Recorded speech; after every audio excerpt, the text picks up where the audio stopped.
What is up, everyone? Another episode of The Rundown, holiday edition. Happy holidays, Merry Christmas, whatever you celebrate. Hope you're spending it with your family. Hope you're safe.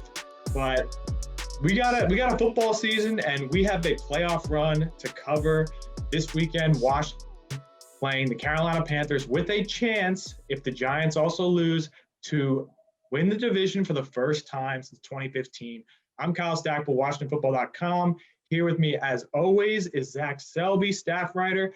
Zach, there's a lot going on, and we're looking towards Sunday against the Carolina Panthers, a huge game. How are you feeling? And happy holidays, man. Well, first of all, happy holidays to you, Stevie, everybody who's going to be celebrating. We all wish you the best weekend, best of all the festive weekends. But yeah, Kyle, it's going to be wild this weekend for all the reasons that you said. I mean, there is, and I can feel the electricity from DC all the way in Tennessee right now. It is that wild, and I really think there's a really good chance this is going to happen. I mean, now it comes down to taking care of your business. So as Logan Thomas said, none of the external factors matter unless Washington wins. But my goodness, to get a win and to win the division for the first time since 2015, after in the first year of a rebuilding year with Ron Rivera and more than doubling the win totals from last year, is just a phenomenal start to what is a sustainable winning culture that Rivera is building. And we have got a great show for you guys. Tell us about it, Kyle. All right, so I'm going to give you guys the plugs before we get into it. Official podcast of the Washington football team. You can follow us wherever you get your podcasts, Spotify, Apple. You can tune in, Stitcher. You can watch us on YouTube for the preview episode. You could also catch us on the Washington Football Team app and WashingtonFootball.com. Zach Selby, you can find him on Twitter at Zach D. Selby, myself at Kyle F. Stackpole. But we're going to jump right in here. And there's a lot to talk about with Ron Rivera going up against his former team and some playoff scenarios that we'll get to. But we want to first start with Pro Bowl. So the Pro Bowlers were announced on Monday night, and Washington has two Pro Bowlers. Guard Brandon Sheriff will be a starter if they actually have the game. They're actually not playing it this year. They're doing it virtually on Madden, which will be interesting. Yeah. But Brandon Sheriff will be starting at guard on Madden. And then Chase Young, the number 2 overall pick, his first Pro Bowl. He's the youngest Pro Bowler in Washington history at just 21 years old. He'll be a backup.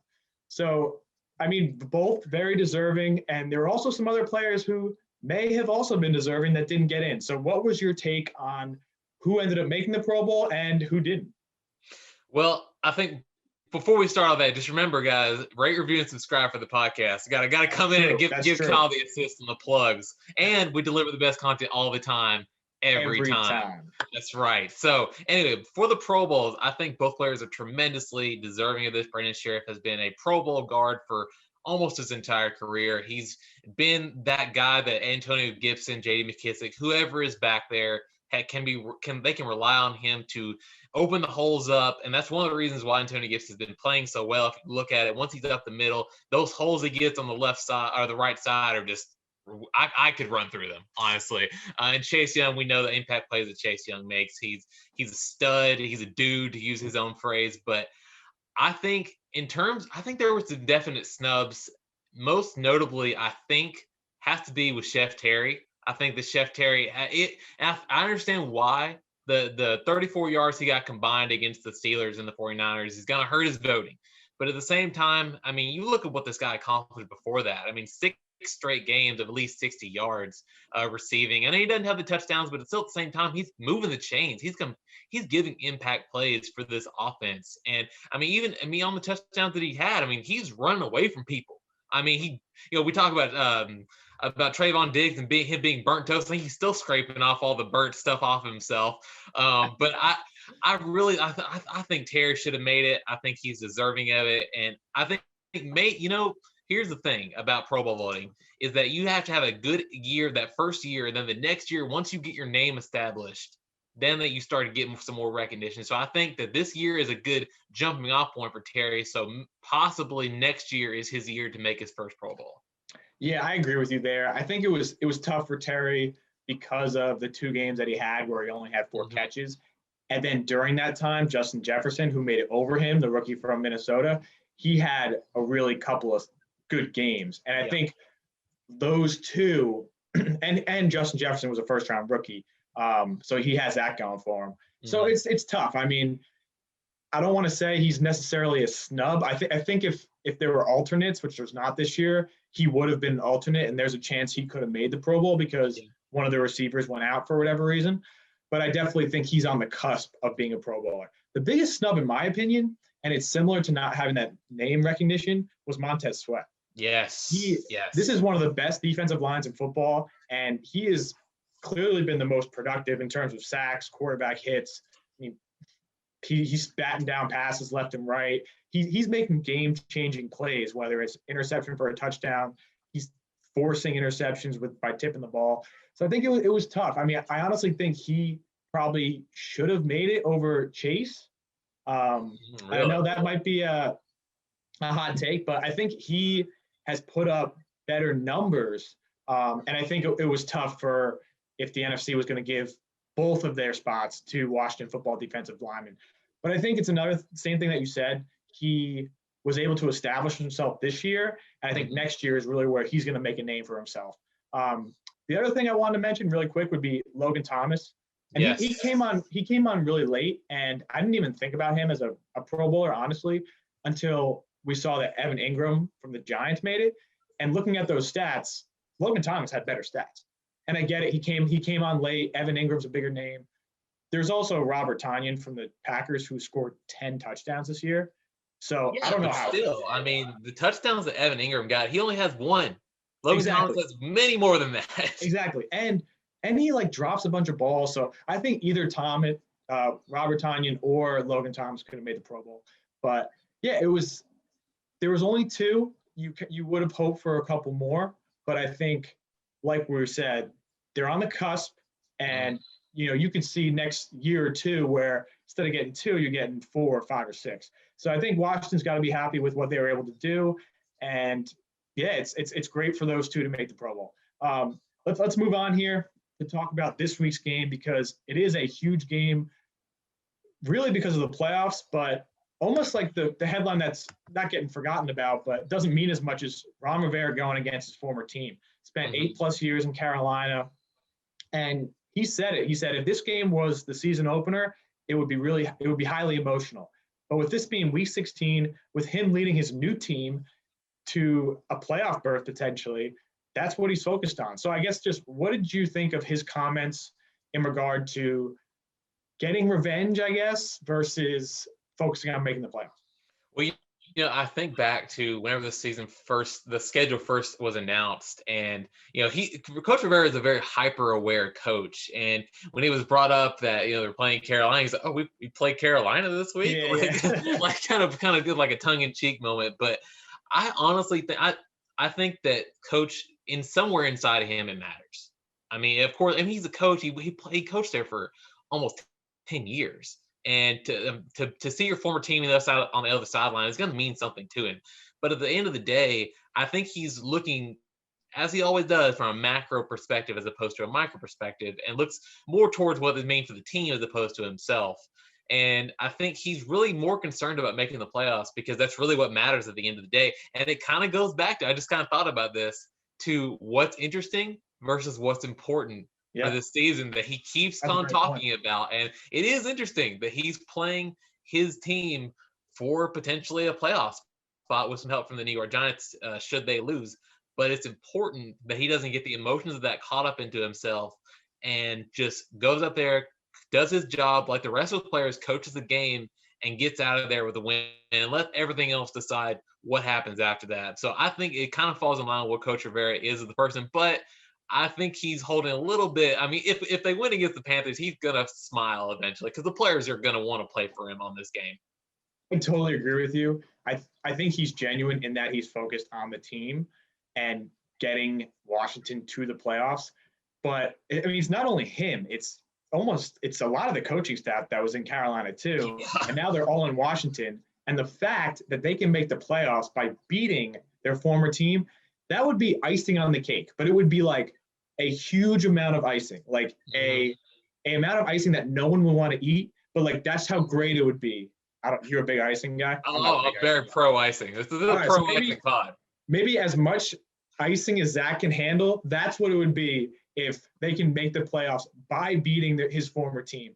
And I know Rivera's going to treat it with whatever happens. He's going to treat it with class. He's going to be humble. But you're right. He's thinking it. He's like, that would be pretty darn cool if we can do it against my former team. Also, real quick, I'm going to make a prediction. If Washington wins against the Panthers, the players are giving Ron Rivera the game ball. I'm going to go ahead and make my prediction for that right now.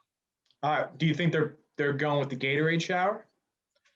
No, I don't think Rivera's a very big Gatorade shower guy. I think just going to give him the game ball. A very classy move because Rivera's a classy guy.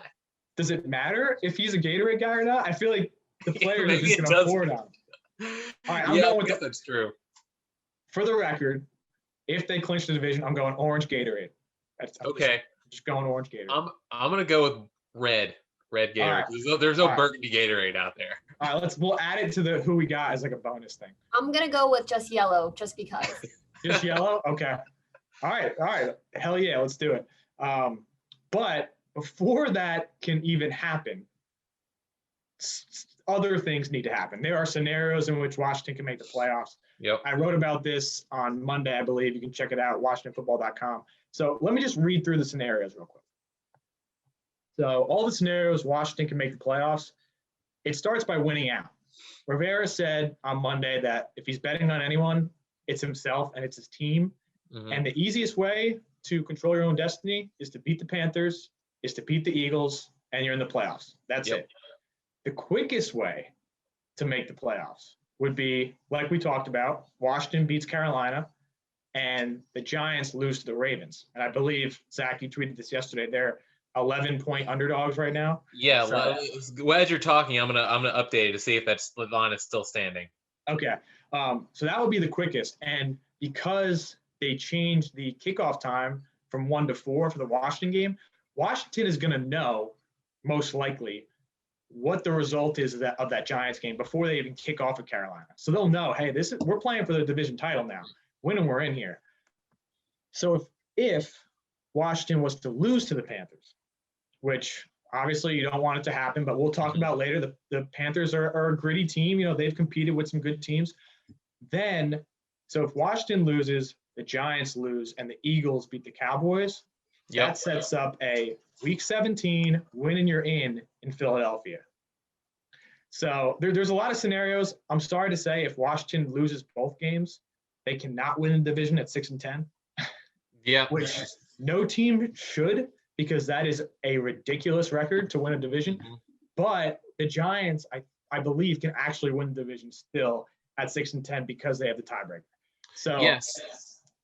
Let me just ask you, there's a lot of scenarios here. What's most likely to happen? What do you think? I think it's going to be that. So just for everyone who doesn't know, Washington's game with the Panthers got moved to 4:05 or 4:25. Yeah, I said that. Yeah. So you were looking up the stats. Yeah. So the win. So if New York loses to the Ravens, it'll be a win and in. And I think that's really what's going to happen, because if you look at, I'm getting a chance to look up the updated line, but on ESPN it has the Ravens as 80.4% victors. So they have more than likely a chance to win that game. So I think if that line of 11 points still holds, and we know the Ravens are getting hot right now with Lamar Jackson and J.K. Dobbins, and the defense is playing really well, I think this is going to hold true, and the pressure is going to be on Washington. But like I've been saying a lot all week, no matter what happens, Logan Thomas said, it doesn't matter as long as if we don't take care of our business. And I think that's what's going to happen, is that they're going to be in position to win that game. And if it were me, if I'm a betting man, which I'm not for sure, I'm going to say Washington wins against the Panthers to do that. I agree with you. You never know, but it's going to be awesome. It's going to be awesome on Sunday to see how it plays out. We got over a little of time here, a little bit. So we're gonna wrap this up, move on to segment 2, where we're going to talk all about this matchup and what Washington needs to do to beat the Panthers. So stay with us. Join Washington Salute and Fresh Vine Wine in supporting our troops this holiday season by using code USOWAS on any 3-bottle wine set, and 50% of proceeds from each sale will benefit USO Metro this holiday season. Show your support by visiting www.freshvinewine.com/USOWAS today. You can hear every Washington football team game on the Team 980 and streaming on the radio.com app. Listen to the Team 980 every day for expert analysis, Washington football guests, and your calls along with hosts Kevin Sheehan, Washington football legend Brian Mitchell, Steve Zabin, and more on the official radio home of the Washington football team. Download the radio.com app and favorite the Team 980 today to listen on your phone or smart speaker. At RTS, game day strategy doesn't stop when the whistle blows. RTS delivers smarter, more responsible waste and recycling services. As an official partner of the Washington football team, RTS is connecting the team and FedEx Field with sustainable solutions to care for the community and the environment. RTS, a better waste company. Find out more at rts.com. Has your business been affected by COVID-19? Have you considered reducing or moving your office space? Then it's time to call Victory Van. We provide the best service and price with flexible options for your company's moving and storage needs. Visit victoryvan.com to get your free moving and storage quote today. For corporate storage and moving, it's always the right move to choose Victory Van. That's victoryvan.com. Victory Van Corporation, delivering excellence for 75 years and a proud partner of the Washington football team. We're back. Latest episode of The Rundown. Kyle Stackpole here with Zach Selby and Stevie Stats coming with us with the studs and duds in segment 3. But before we get to that, we're going to cover the Carolina Panthers because this is a game that Washington needs to win to get in there. And so Zach, give us kind of an overview of the Panthers. I know they're 4-10. I know they've played some teams tough. They've also lost some games to some not so good teams. What should fans expect from Carolina when they come to FedEx Field on Sunday? Well, I think the biggest thing they can expect is going to be a dogfight, honestly. I mean, they're 4-10, but don't let this record lead you astray because, I mean, they lost by 4 to the Raiders to start the first part of the season. Then they almost beat the Chiefs 33-31, and then they almost beat the Saints, who were in contention for the number 1 seed in the AFC or the NFC. And then they barely they almost beat. They were in position to beat the Packers last week, and then they lost 28-27 to the Vikings the 2 weeks before. So this is going to be a fight, and this honestly, they were very expected too because it's still kind of the same roster that he made through those years in Carolina. Now we know that Brian Burns, there's a chance he's probably not going to make it into that game. Christian McCaffrey, we don't know what's up with him, but you can expect no matter who's out there, they're going to try to put up points. They're going to try to win this game because they don't have anything else to fight for except for pride and to ruin other people's playoff hopes.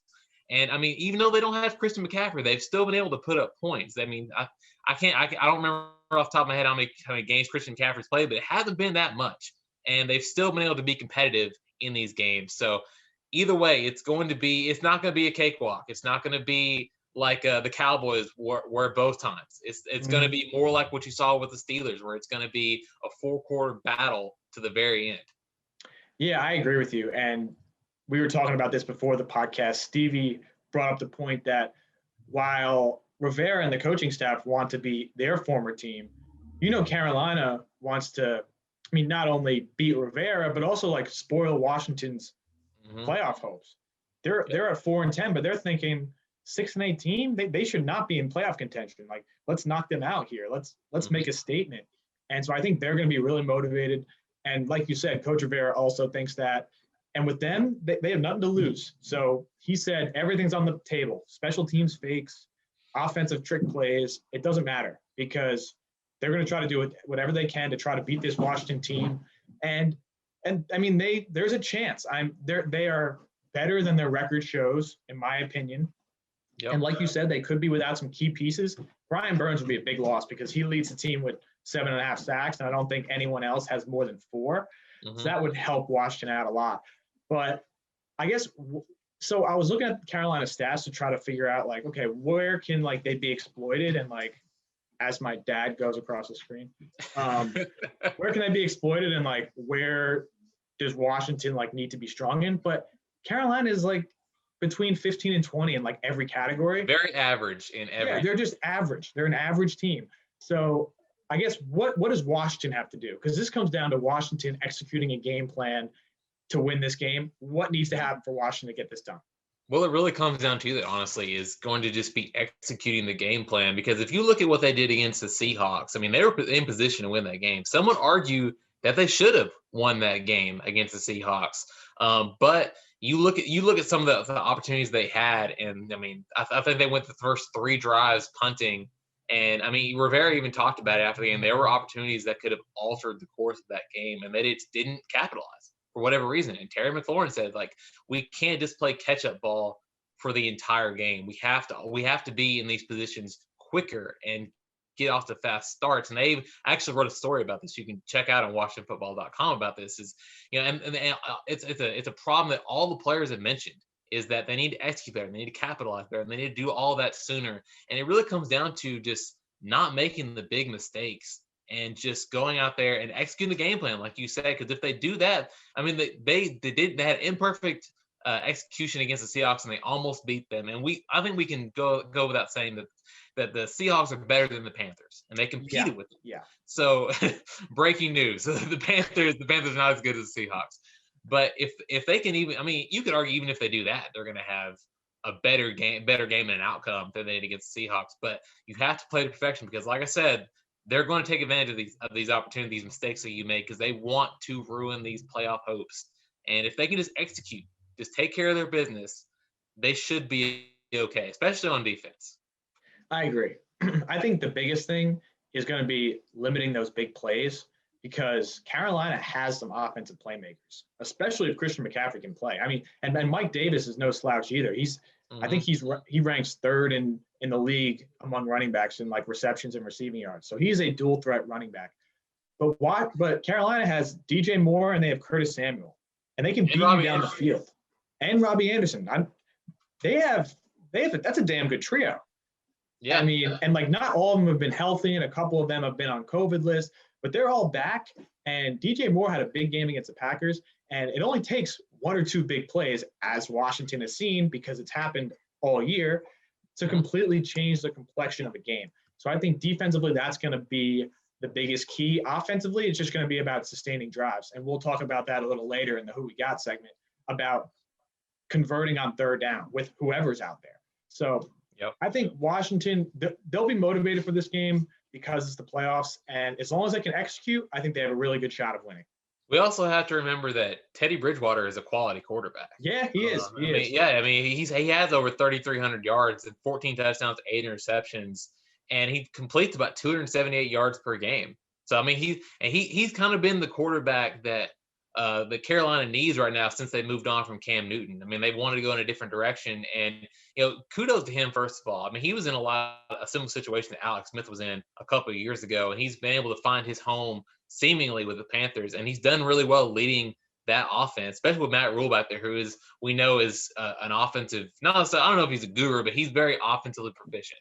Mm-hmm. So I think that this passing defense is going to be tested, and I mean, they did really well against the Seahawks with DK Metcalf and Tyler Lockett and those boys. But this is another quality group here. I think Robbie Anderson and DJ Moore both have 1,000 yards so far this season, and I mean they're worth their yeah. So DJ Moore has 1,055 and Robbie Anderson has 1,017.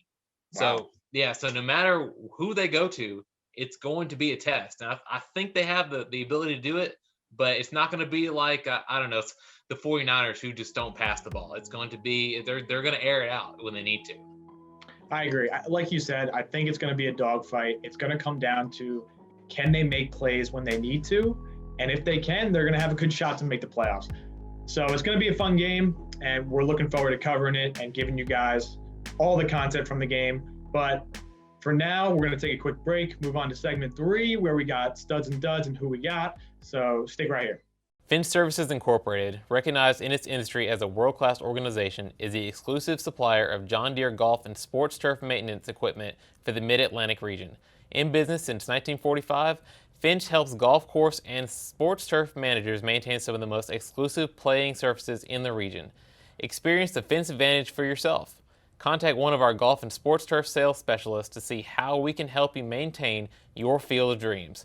Go to fenceturf.com for more information. Couchgating, presented by the DC Lottery. Couchgating is the new tailgating. Enter to win a chance at a WFT DC Lottery fan pack. Celebrate your Couchgate by sharing a photo using hashtag DCL to have your Couchgating photo featured on the Couchgating Wall of Fame. Please post your photos on social media using the tags at Washington Football, at DC Lottery, and the hashtag CouchGatingDCL for consideration. Please note that not all photos will be accommodated on the Couchgating Wall of Fame, and all Couchgating photos are posted on the sole discretion of the Washington Football Team. It's all-wheel drive season, and your local Honda dealers are bringing the best deals of the year. It's clearance pricing during the Happy Honda Day sales event. Dash through the snow in a rugged and adventurous Honda. Check out our entire all-wheel drive truck and SUV lineup. CRV, HRV, Ridgeline, Pilot, Passport, with features like Honda Sensing, Magic Folding Seats, and 3 different driving modes. Clearance pricing is here, but it won't last long. Don't miss clearance pricing at Happy Honda Days sales event, now at your local Honda dealer. We're back with the rundown, Christmas/Hanukkah/holiday edition. And before we get into the segments, studs and duds, who we got, I just wanted to make a clarification, or I guess a PSA, that we're recording this at 12 on Wednesday, 11 o'clock Zach's time in Tennessee. So we haven't seen the injury report yet. We don't know about Alex Smith and about Antonio Gibson. So if you're looking for that information, we don't have that right now. And I just wanted to get that out there in case people were wondering, like, how could you go through this whole podcast and not mention the starting quarterback and starting running back? So that's why we'll figure out more updates, and you can follow us on Twitter for that info. But for now, we're going to move on to our next segment with Stevie Stats, Studs and Duds. Stevie is still braving the elements in Ashburn at the park. Stevie, what's going on? Hey guys, it's really lonely without you guys. There's about maybe 5 people here. It's crazy, but happy holidays to everyone. Merry Christmas. I wanted to get that out there. But let's start with the first one, who the people, the fans all love. Let's go with defensive back Kendall Fuller. Fuller. Okay, so I'll start off this one, Kyle. I think he's a stud, honestly, and not just in his pass coverage, because there was a point in time where he was tied with the league leading interceptions with 4, but he's also delivered some pretty good tackling plays. I mean, there was a play against the Seahawks where I can't remember who caught the ball, but he was covering the guy. He, instead of just lunging for the guy, he broke down and turned what would have been like maybe a 5-yard gain to like a 3-yard gain or a 2-yard gain. And that left it into a second and long as opposed to a second and manageable. So I think he's been able to do things outside of coverage that really affect the game overall and puts the defense in more favorable situations. So I'm going to go with a stud for him. Plus he's just a baller, I think. So stud for me. Yeah, I agree. I'm going to go with stud. I think his first couple games definitely created unrealistic expectations when he had 4 interceptions in like 3 games, and everyone's like, Kendall Fuller is the best cornerback in the NFL. And that hasn't been the case. And there have been some games when he got beat. I know against Detroit, he gave up that long touchdown. Deontay Johnson had some success against him in the Steelers game, but he's still been really solid. He's still been their number 1 cornerback. He is great in coverage. Like you said, he can make tackles when needed. And he's also just the leader of that secondary, because you think about it, and you have opposite him, you have Ronald Darby, who's another veteran guy. But in the slot, Jimmy Moreland, second-year guy. And then you have a former undrafted rookie in Jeremy Reeves in the back, along with rookie Cam Curl. So I think he's the guy who really keeps that secondary together and really communicates with them, and is one of the reasons that Washington hasn't give up as many big plays in the passing game. So Kendall Fuller, definitely a stud for me. Awesome. Just a really quick off topic or on topic, but a question for you guys. So Kyle, you just said how our defense pretty much is 2, 3, 4 years and rookies. So what do you guys see for the future of this defense if right now they're playing as well as they are and they're 23, 24 years old? I think they could be one of the best secondaries. I think they should be like the best secondary in the league in the future. Best secondary. Yeah, but if you look at it, I mean, like they're number 2 in passing, or number 2 or 3 in passing yards allowed. And I mean, the big plays are a concern, but that comes with like youth and inexperience, and they're still just not giving up that many passing yards. So if Cam Curl develops like they should, Jeremy Reeves develops like he should, and they keep Ronald Darby and Kendall Fuller, I mean, I think this is probably going to be not necessarily the Legion of Boom 2.0, but they're going to be the best secondary in the NFL eventually. All right, I disagree with that. I don't think they're going to be best secondary, but I think they can be one of the best total defenses and the secondary will help that. But in terms of like talent, you talk about the Ravens have like 2 all-pro cornerbacks. There's other people out there with more talent. But you know what? Time will tell, and we'll see. Maybe they can make that jump, and Zach will look a hell of a lot smarter than me. So booking it right now. All right. It's documented. Right. Don't worry, it's documented. Okay, all right, Steve, what we got next? Yep, the next one, let's stay with the defensive side of the ball, and let's go with defensive line coach Sam Mills III. Sam Mills. All right, I'll start. I think he's definitely a stud. I think it definitely took a while for the defensive linemen to adjust to the 4-3 versus the 3-4 in terms of their, gap responsibility and how they're going to play up the field versus trying to clog the gaps. But, I mean, you see it in the numbers. These past couple of years, Washington has still had a bunch of first-round picks, and they haven't really lived up to what we thought they would be. But you add in Chase Young, which is obviously a huge piece, and all of a sudden this is one of the best defensive lines in football, and they've been even better during the past 5 games. So I think it's an easy stud for him. He's not a John Matsko mega stud, but I'll go with he's like between stud and mega stud, I guess, whatever we want to call that.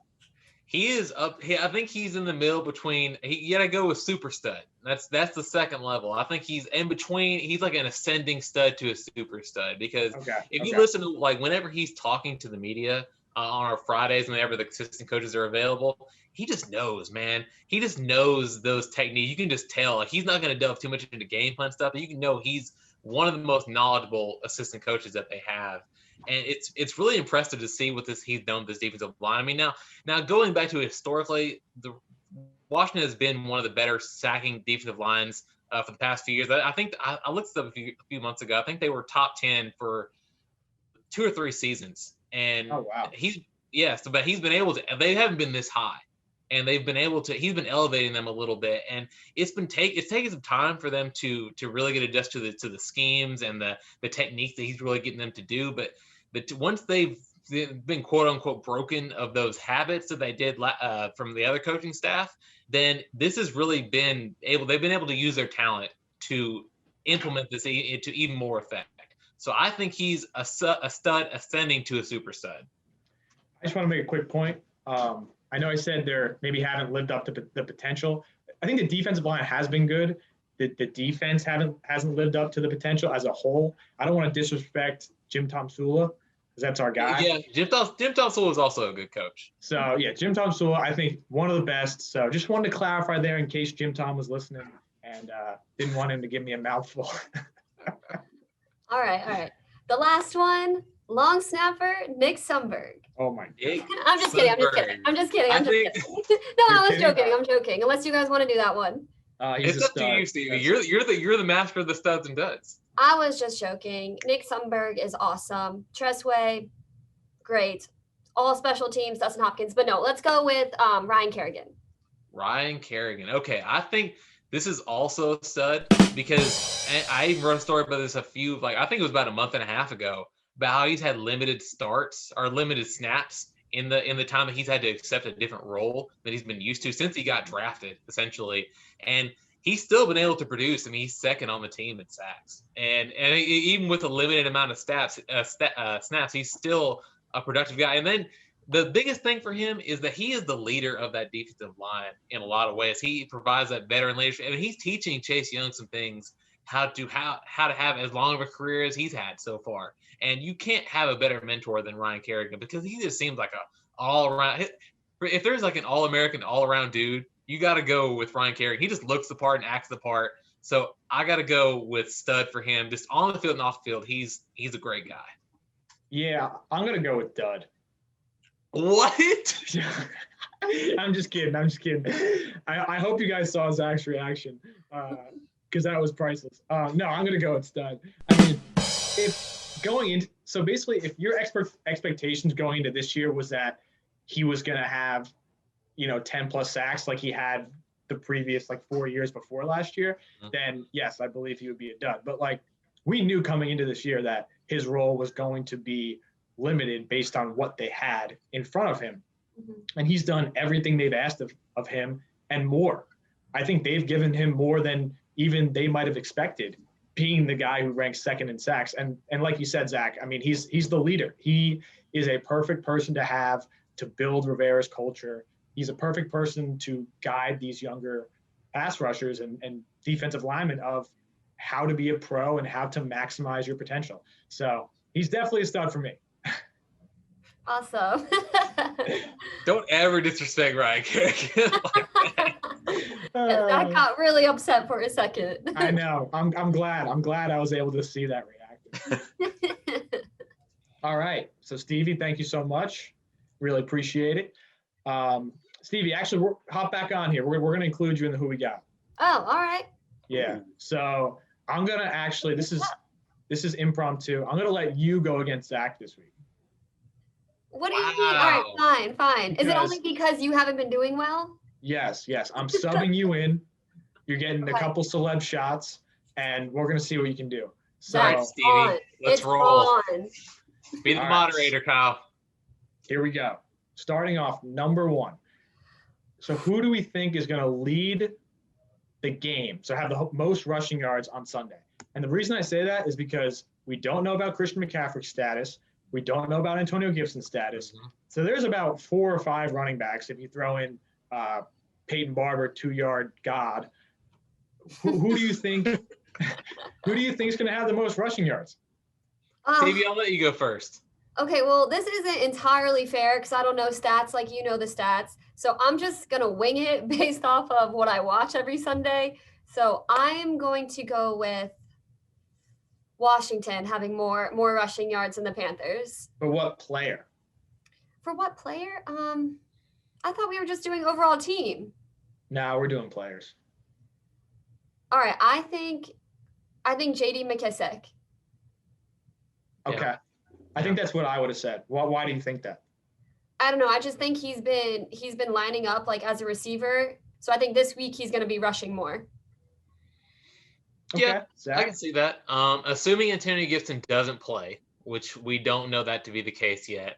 Yeah, for me, assuming Gibson doesn't play. We'll leave it as a quantifier, but I do agree with Stevie. I do agree that J.D. McKissick will lead the game in rushing yards because he's led the team. He's led Washington in rushing yards for the past 2 weeks ever since Gibson has been out. And he's filled in really nicely. I mean, he's been a guy that he said he's an all-down back. Rivera has said he's an all-down back. Scott Turner said he's an all-down back, and now he's getting the opportunity to prove it. Now that it's not just like a receiving option out of running back. He's been able to prove himself, and I think it's gonna continue again. I think he's gonna go with 3 in a row for leading the team, maybe even the game in rushing yards.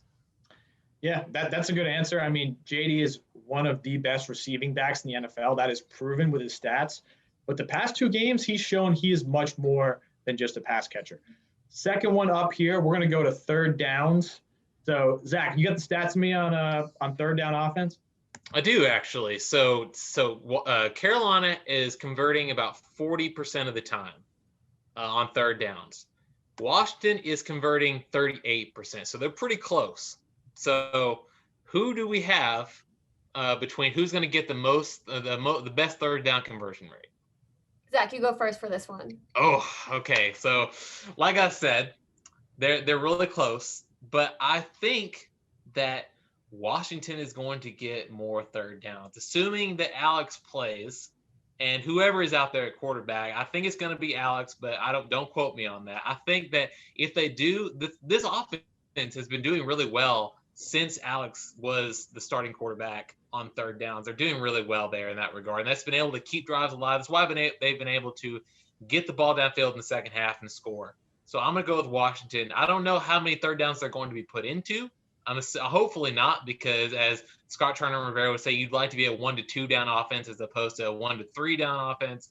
But I got to go with Washington just because I believe this offense is clicking right. Well, not necessarily clicking, but they're slowly starting to. If you're like imagining a wheel, and you know how the wheel clicks on the game shows, it's kind of like it's slowly starting to click, and then maybe now at this point that the wheel is going to start turning completely. All right, so just based off of that metaphor for our offense, I'm going to go with the Panthers because hopefully we won't be in a third down situation a lot. Does that make sense? I like that. Yeah. So basically our offense is going to be so successul. We're not going to be in that many third downs. So we're going to have a turnover every possession on first or second down. No, not a turnover. No, but she's saying that we're not going to get in that many third down situations. Right. We're not going to be on third downs as much as the Panthers are. So I think the Panthers are going to have more third down conversions. Gotcha.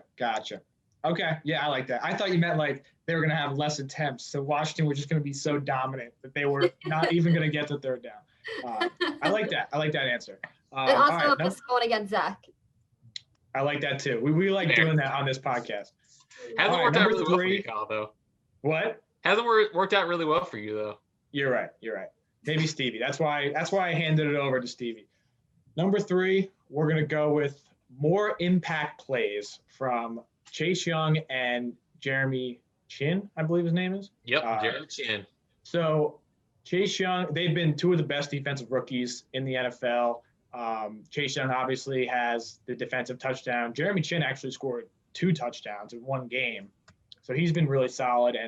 And those could be the top 2 defensive rookie of the year candidates, in addition to Ravens linebacker Patrick Queen. So in terms of big plays, we're going to label it as a sack, a tackle for loss, forced fumble recovery, interception, pass defense. And if they score a touchdown, then they automatically win. Okay. So we will track that. It'll be pretty easy to track. So who do you think is going to have more big plays? Is it going to be Chase Young or is it going to be Jeremy Chin? Who we got? Stevie, hit us with it. Me? All right. I am going to go with Chase Young. I think just his energy, what he feeds off into the rest of the team, I think he's going to be like on the wheel. Like he's going to be the mouse on the wheel and he's going to be like, we got to go. We got to do this now. We got to get this win. We got to get into the playoffs. So I'm going with Chase Young. Yeah, I love that energy. I love the mouse on the wheel reference. That's really funny. I really hoping you go with Jeremy Chin because I don't feel confident in him at all. For the sake of being different, I will go with Jeremy Chin, though, because the guy is really productive. If you look at it, I mean, 2 touchdowns in 1 game for any rookie is pretty impressive. And, he has 101 tackles, which is, I mean, even more impressive for a defensive back because a lot of times defensive backs have that I guess, what do you want to call it, like a stigma that they don't really tackle that well. He's done really well at that. And he has a sack. He has 4 quarterback hits, two tackles for a loss. I mean, the guy has done a little bit of everything. So I'm going to go with Jeremy Chin, even though I was initially going to say Chase Young, but for the sake of holding my streak together, I will go with Jeremy Chin. I like that. So that was who we got, the segment that people have been clamoring for, and they've been clamoring for Stevie. And they were like, Kyle, you've been sucking, so we need someone else to get in there. So Stevie, I appreciate you coming in on short notice. I think with this week of reflection, I can really step back and figure out what's going wrong here and hopefully try to beat Zach next week. So good stuff, guys. So that's all I got. I know we're about to get out of here. And I know before we get out of here, I got to throw it to my guy, Zach, to give him the plugs. So, Zach, the stage is yours. It is time for the holiday plug. So bring on your cheer. Let's go ahead and get this rolling. This is an official podcast of the Washington football team. You can check us out wherever you find your podcast: Apple Podcasts, Stitcher, Spotify, Google Play. Google Plus is unknown. And then tune in YouTube if you want to see our faces. Also, rate, review, subscribe. Leave us a good review in the comment section. Tell us what you want to know and how we want to deliver the best content. We deliver the best content all the time, every time. We got all 3 in there. I'm so excited for that. But yeah, and also check out all of our wonderful work at WashingtonFootball.com. Check us out on the Twitters at Kyle Stackpole, at Zach D. Selby, at Cass_Stevie. So you can check all of our wonderful content we provide on the social medias. Because again, we like to deliver you good content, and that's what we're paid for. Because you guys pay the bills, you help keep the lights on, and we owe it all to you guys.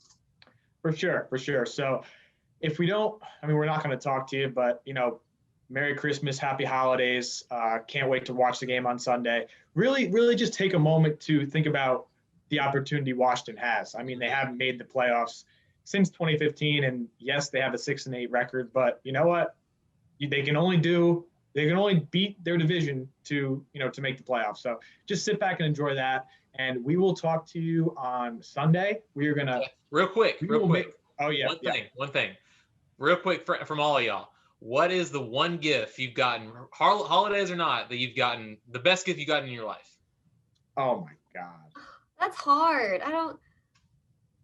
Fine. I'll start. I got myself a Nintendo Switch for my birthday last year, and it's been the best thing ever. I can dominate anybody in Mario Kart. So challenge me, and you'll be disappointed. That's how you're so good. Because I play all the time. All right, this is going to be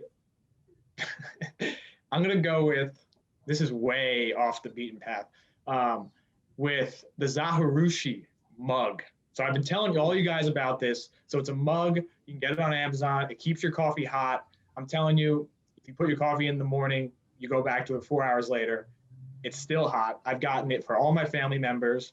It's like $30. And I know it's not like a big extravagant gift, but when I was going to the office, I was using it every single day.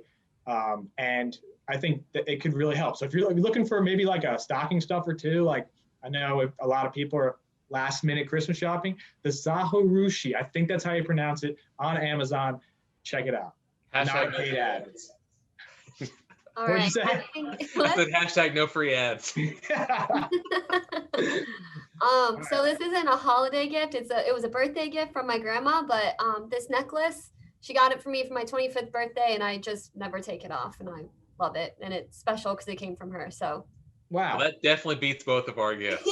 Yeah, wow, mine was horrible. I couldn't think of something on the spot. That was just, I don't know, it's just something I always wear. So yeah. Well, that's nice. Yeah, I like that. I also got a Switch for my birthday, so that could also be it. All right, I'm done with that. No more random interruptions. All right. Well, anyway, I hope you guys get everything you want for Christmas, including a Washington football team win and a playoff berth. We will talk to you with the recap pod on Sunday night, so make sure you look out for that. Until then, I'm Kyle Stackpole with Zach Selby, Stevie Katz. This has been The Rundown. For more than 100 years, Chesapeake Employers Insurance has been helping Maryland businesses keep their workers safe. With competitive pricing and an AM Best A- financial strength rating, it's no surprise that Chesapeake Employers is Maryland's largest writer of workers' comp insurance. At the end of every workday, someone's waiting for your safe return. Connect with your agent or visit CEIWC.com.